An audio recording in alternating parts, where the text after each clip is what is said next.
instruction du président de la République française Macron, qui lui a fait savoir, et hier il a dit explicitement, après le sommet de l'OTAN, qu'il faut que les voix qui suscitent, portent, divulguent ce qu'il appelle le sentiment anti-français dans les pays francophones d'Afrique se taisent.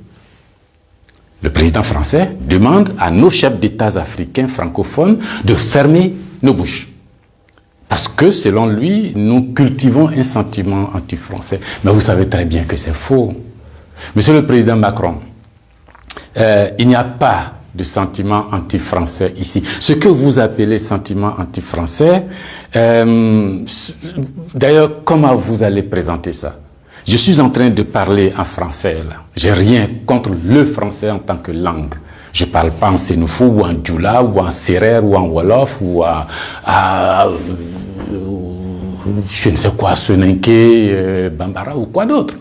Je parle en français. Je n'ai rien contre le français. J'écris, je m'exprime, je travaille en français.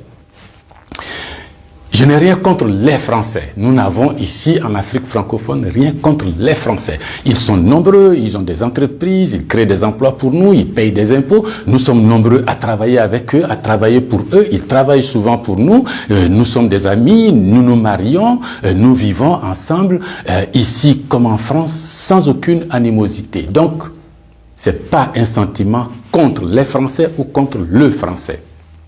Ce que vous appelez sentiment anti-français en réalité, c'est un ras-le-bol, c'est une révolte, c'est un refus de la mainmise de l'État français sur nos autorités et par ricochet sur nos économies, sur nos peuples. C'est ce que nous refusons. Les relations incestueuses entre l'État français et les États africains, c'est ce que nous refusons.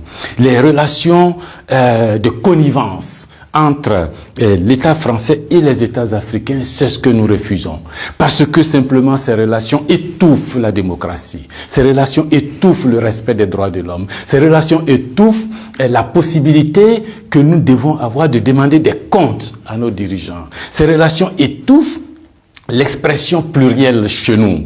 Il n'y a que ce que le président dit parce qu'il est d'accord avec Paris, donc c'est ce que lui dit qui est bon. Monsieur le Président, c'est ce qui nous révolte. On a le sentiment que vous êtes complice de nos chefs d'État pour nous brimer. On a le sentiment que les droits de l'homme que vous faites respecter en France, les libertés individuelles que vous